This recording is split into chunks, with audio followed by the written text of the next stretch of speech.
चलिए students, question number 33 का part A लेते हैं। क्वेश्चन नंबर 33 का मेन हेडिंग मैंने लिखा नहीं है, मैं बोल दे रहा हूँ, सुन लो। कह रहा right a balance chemical equations for each of the following reactions and also classify them. Okay, नीचे जो भी आपको कंडीशंस दी हुई है उसका केमिकल रिएक्शन लिखना है, लिखने के बाद उसको बैलेंस करना है और उसको टाइप बताना है कि कौन सा टाइप है, डबल डिस्प्लेसमेंट है कि डिस्प्लेसमेंट है कि कॉम्बिनेशन है कि कौन सा रिएक्शन है। ठीक है, तो आइए पहला क्वेश्चन लेते हैं। 32 का पार्ट ए बोल रहा है lead acetate solution is treated with dilute hydrochloric acid to form lead chloride and acidic solution and acid solution. अब इसका क्या मतलब है? लेड एसीटेट लिया जा रहा है। क्या लिया जा रहा है? लेड एसीटेट का सॉल्यूशन लिया जा रहा है। ठीक है, what is the formula of lead acetate? कैसे बनाएंगे? सबसे पहले हमको पता होना चाहिए कि एसिटिक एसिड क्या होता है। एसिटिक एसिड होता है क्या? CH3COOH। यहां से अगर एक H+ निकाल के बाहर कर दो तुम, तो ये जो आयन बचेगा CH3COO- H+ को अलग कर दो हाइड्रोजन आयन को। ठीक है, तो ये जो CH3CO- बनता है, इसी को हम क्या बोलते हैं? ये जो CH3CO- है, इसी को हम क्या बोलते हैं? Acetate ion. याद कर लो, ये हमने कई बार कर लिया है।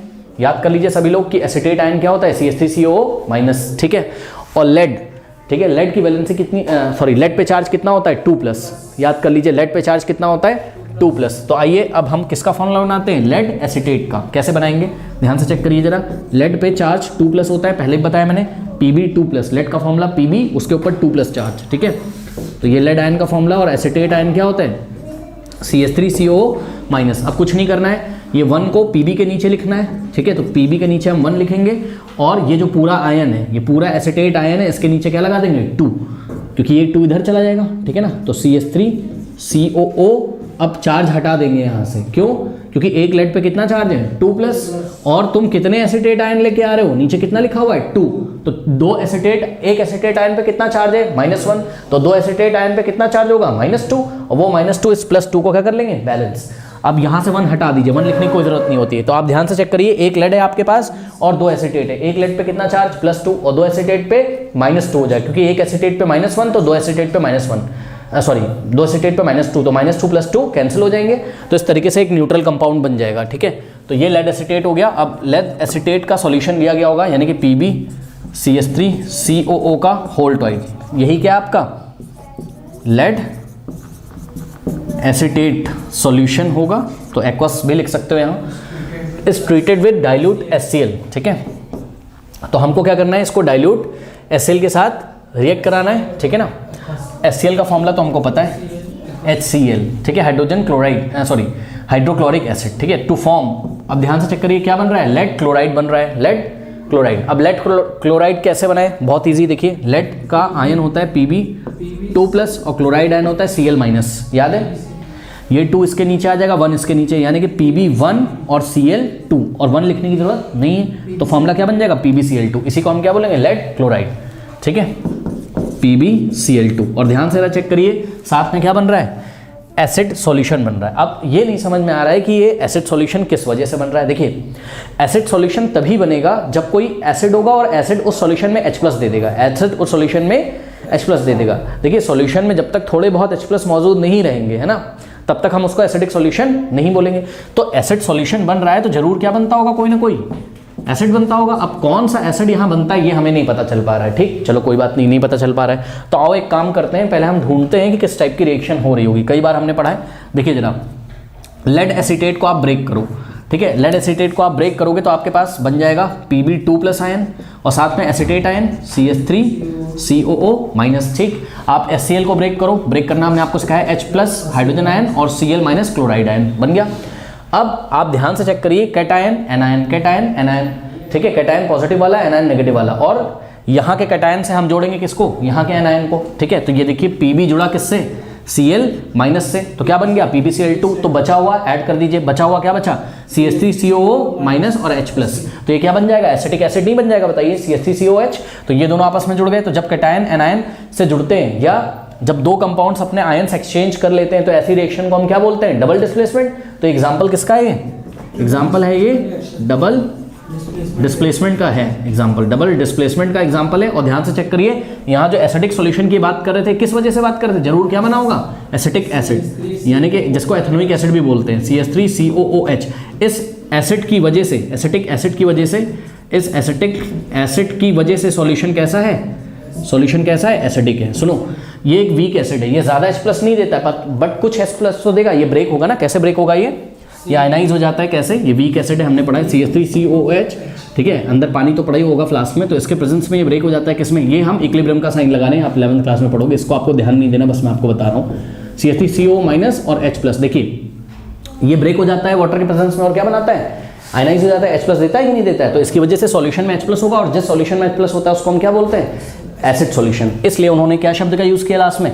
Acid solution. बहरहाल तो ये आपकी रिएक्शन रही। आइए इसको बैलेंस करते हैं। अब देखिए किस तरीके से हम इसको बैलेंस कर रहे हैं, ध्यान से जरा चेक करिए। सबसे पहले आप एसिटेट आयन को ही उठा लो। तो ये CH3CO वाला पोषण, ये CH3COO वाला पोषण यहाँ कितना है? 2, वहाँ कितना है? केवल 1। ध्यान दें, ये देखो यहाँ से मैं ब्लू मार्कर से ऐसे लाइन लगा रहा हूँ ताकि आप पहचान जाओ, ठीक है। तो ये CH3CO एक ही है, तो इसको 2 करने के लिए हम क्या करेंगे? यहाँ 2 से मल्टीप्लाई कर देंगे। अब यहाँ वापस से मैं इसको हटा दे रहा हूँ, ये जो ब्रैकेट लगाया था, इससे क्या हुआ? एसिटेट आयन बैलेंस हो गए, ठीक है ना। अब ध्यान से चेक करिए, ये देखिए, चलिए फिर से लगा देता हूँ। तो इस एसिटेट आयन को अब तुम छोड़ दो। यहाँ क्लोरीन कितने हैं? 2, और हाइड्रोजन कितना है? यहाँ 1, जो अकेला बचा हाइड्रोजन वो कितना है? 1। तो यहाँ ध्यान से चेक करो, क्लोरीन कितना है? 1, हाइड्रोजन 1 है, तो हाइड्रोजन 2 करना है, क्लोरीन 2 करना है, तो यहाँ 2 लगा दोगे, कोई दिक्कत। और देखो लेड कितना है? 1, और यहाँ भी लेड कितना है? 1, तो ये बैलेंस हो गए। अब यहाँ से ब्रैकेट हटा दो, ठीक है। तो 2CH3COH ऐसा बन गया, PbCH3CO whole twice plus 2HCl gives PbCl2 plus 2CH3COH। This is the balance chemical reaction. कर लो। चलिए क्वेश्चन नंबर 33 का बी पार्ट लेते हैं। बोल रहा है पीस ऑफ सोडियम मेटल, ठीक है। सोडियम मेटल के लिए हम फॉर्मूला क्या यूज़ करेंगे? Na, ठीक है। ये सोडियम मेटल है और इसको किस में डाला जाता है? एब्सोल्यूट एल्कोहल में। इसको किसके साथ रिएक्ट कराया जाता है? एब्सोल्यूट एल्कोहल के साथ, यानी कि एब्सोल्यूट इथेनॉल के साथ, ठीक है। What is the formula of ethanol? C2H5OH। और एब्सोल्यूट इथेनॉल का मतलब है प्योर इथेनॉल है, ठीक है। वाटर लगभग 1% होगा बस बाय वेट, ओके। तो सोडियम को हमने डाला किसमें? इथेनॉल में।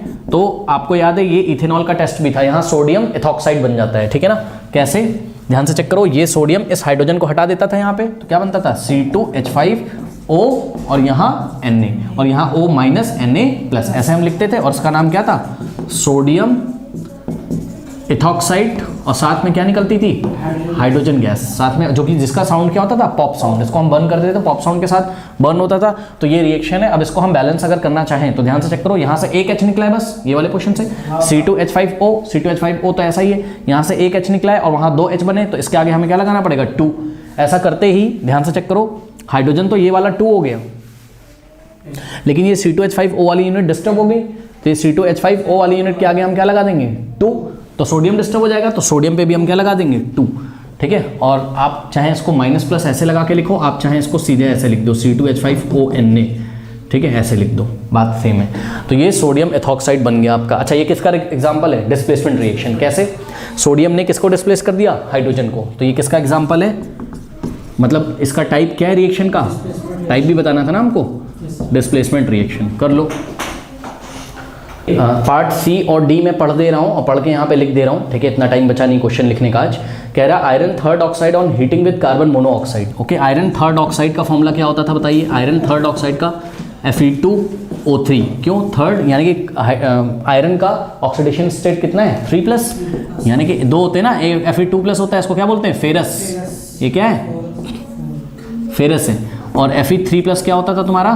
फेरिक, ठीक है। तो आयरन थर्ड ऑक्साइड को रिएक्ट करवा रहे हो। आयरन थर्ड ऑक्साइड मतलब क्या लेना है? फेरिक। तो ध्यान से चेक करो जरा, Fe3+ लोगे और इसको O2- के साथ कराओगे तो क्या बनेगा फॉर्मूला? ये 2 इधर आ जाएगा और 3 इधर, तो Fe2O3, यानी कि आयरन थर्ड ऑक्साइड का फॉर्मूला क्या हो जाएगा? आयरन थर्ड ऑक्साइड का फॉर्मूला क्या हो जाएगा? Fe2O3। तो सुनो क्वेश्चन, कह रहा है iron third oxide on heating with carbon monoxide, ठीक है। What is the formula of carbon monoxide? CO। ये कार्बन, ये क्या है तुम्हारा? कार्बन, ये हम रिएक्शन पहले भी कर चुके हैं कहीं, कार्बन मोनोऑक्साइड, ठीक है। तो आयरन थर्ड ऑक्साइड को कार्बन मोनोऑक्साइड के साथ क्या किया जाता है? हीट किया जाता है, ठीक है। क्या किया जाता है? हीट किया जाता है। और कह रहे हैं कि कह रहा है reacts to form solid iron. क्या बनता है? सॉलिड आयरन बन जाता है, आयरन सॉलिड बन जाता है। और आगे सुनो क्या कह रहे हैं? कह रहे हैं लिबरेट्स कार्बन डाइऑक्साइड गैस, और कार्बन डाइऑक्साइड गैस निकल जाती है, CO2 गैस निकल जाती है, ठीक है। तो देखिए हमने लिख दी रिएक्शन आपके सामने, और ध्यान से चेक करो जरा, कार्बन मोनोऑक्साइड का क्या हो रहा है? ऑक्सीडेशन, ठीक है, ये ऑक्सीडेशन हो रहा है। और आयरन ऑक्साइड का क्या हो रहा है? रिडक्शन। क्यों? देखो यहाँ ऑक्सीजन ऐड हो रहा है कार्बन मोनोऑक्साइड में, एक एक्स्ट्रा ऑक्सीजन ऐड हो रहा है और आयरन ऑक्साइड से ऑक्सीजन निकल रहा है, इसलिए क्या हो रहा है यहाँ पर रिडक्शन। और ऐसी रिएक्शन जिसमें ऑक्सीडेशन रिडक्शन साथ साथ होता है उसको हम क्या बोलते हैं, रिडॉक्स रिएक्शन। तो ये किसका कौन से टाइप में जाएगी बताइए, ये रिडॉक्स रिएक्शन के टाइप में जाएगी। बट अगर हम इसको बैलेंस करना चाहें तो बैलेंस भी तो हमें इसको करना है, ठीक है ना। हाँ ठीक है, तो ये हमने कई बार बैलेंस करी है तो कोई दिक्कत नहीं होना चाहिए, है ना। आइए देखते हैं, यहाँ पे आयरन कितने 2, तो यहाँ पर भी हम क्या कर देंगे 2। मेटल को पहले बैलेंस करेंगे, मेटल बैलेंस हो गया, ठीक है। अब ध्यान से चेक करो, यहाँ पे ऑक्सीजन यहाँ कितने देखिए 2, लेकिन यहाँ कितने 3 + 1 4। तो जैसे यहाँ 2 करोगे आप तो 2 × 2 = 4। अब कार्बन डिस्टर्ब हो गया तो कार्बन यहाँ पर 2 है तो यहाँ पे पहले हम 2 लगा देंगे, तो कार्बन यहाँ पर 2 हो जाएगा। और जैसे यहाँ कार्बन 2 होगा तो ऑक्सीजन देख लो कितना हो जाएगा, यहाँ पर ऑक्सीजन 2 और 3 कितना हो गया 5 हो गया, है ना। 2 + 3 कितना हो गया 5 हो गया। तो क्या हम ऐसा कर सकते हैं, अगर हम यहाँ 3 लगा ले तो 3 × 2 = 6 और यहाँ भी अगर हम 3 लगा ले, अब सही है 3 ऑक्सीजन + 3 ऑक्सीजन कितना हो गया 6 ऑक्सीजन और कार्बन कितने 3, बैलेंस हो गया। तो the balance reaction is what, Fe2O3 + 3CO gives 2Fe + 3 CO2 और ये रिडॉक्स का एग्जाम्पल है, ठीक है।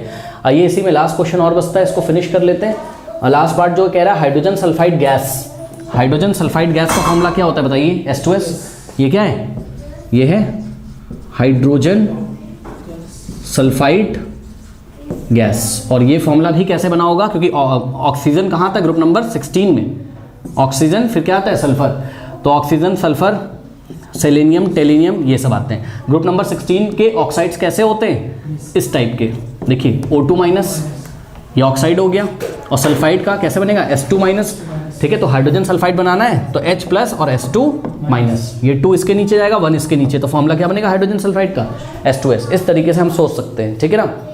तो हाइड्रोजन सल्फाइड को हमको रिएक्ट कराना है किसके साथ, ऑक्सीजन के साथ, ठीक है। किसके साथ रिएक्ट कराना है, ऑक्सीजन गैस के साथ। ऑक्सीजन गैस का फॉर्मूला होगा O2 to form solid sulphur and liquid water, solid sulphur and liquid water. क्या क्या बन रहा है, solid sulphur and liquid water, ठीक है। तो सॉलिड सल्फर जो बनेगा, ठीक है, उसका फॉर्मूला होगा S और लिक्विड वाटर, ठीक है। ये S के नीचे S लिख देंगे, यानी कि सॉलिड सल्फर और वाटर कैसा है, लिक्विड है, ठीक है। ये अब इसको हम बैलेंस करें अगर, तो इसको हम कैसे बैलेंस करेंगे, ध्यान से चेक करिए जरा। सल्फर 1 है, हाइड्रोजन हाँ यहाँ पर 2 ऑक्सीजन कर लेते हैं, ठीक है ना। तो ऑक्सीजन यहाँ कितनी हो गई 2, हाइड्रोजन कितने हो गए यहाँ, अब यहाँ 2 हो गया तो 2 × 2 = 4, उधर भी हाइड्रोजन 4 है। अब सल्फर डिस्टर्ब हो गया तो सल्फर को बैलेंस करने के लिए बस यहाँ हम 2 लगा देंगे, ठीक है। तो the final reaction is 2H2S + O2 gives 2S + S2। और ये किसका एग्जाम्पल है, रिडॉक्स का। कैसे ये रिडॉक्स का एग्जाम्पल है, ध्यान से जरा चेक करो। देखो ऑक्सीजन खुद क्या हो जा रहा होगा, रिड्यूस, ठीक है। ऑक्सीजन खुद क्या हो जा रहा होगा, रिड्यूस, क्या करके, अपने अंदर हाइड्रोजन को जोड़कर, ठीक है। ऑक्सीजन ने हाइड्रोजन को जोड़ लिया होगा तभी तो क्या बना दिया होगा, वाटर, ठीक है। तो ऑक्सीजन खुद क्या हो जा रहा होगा, खुद इसका रिडक्शन हो जा रहा होगा, और किसी को क्या करा दे रहा है ये, ऑक्सीडाइज, यानी कि H2S हाइड्रोजन सल्फाइड को क्या करा दे रहा है ये, ऑक्सीडाइज। तो यहाँ क्या हो रहा है, ऑक्सीडेशन। क्यों हो रहा है भाई ऑक्सीडेशन, ये ऑक्सीडेशन का क्या मतलब होता है, ऑक्सीडेशन का मतलब होता है कि या तो ऑक्सीजन का ऐड होना या तो हाइड्रोजन का रिमूव होना। तो यहाँ से हाइड्रोजन क्या कर रही है, निकल रही है, इसलिए किसका एग्जाम्पल है, ये रिडॉक्स रिएक्शन का एग्जाम्पल है, ठीक है। तो ये भी किसका एग्जाम्पल हो गया, रिडॉक्स रिएक्शन का एग्जाम्पल हो गया। तो इस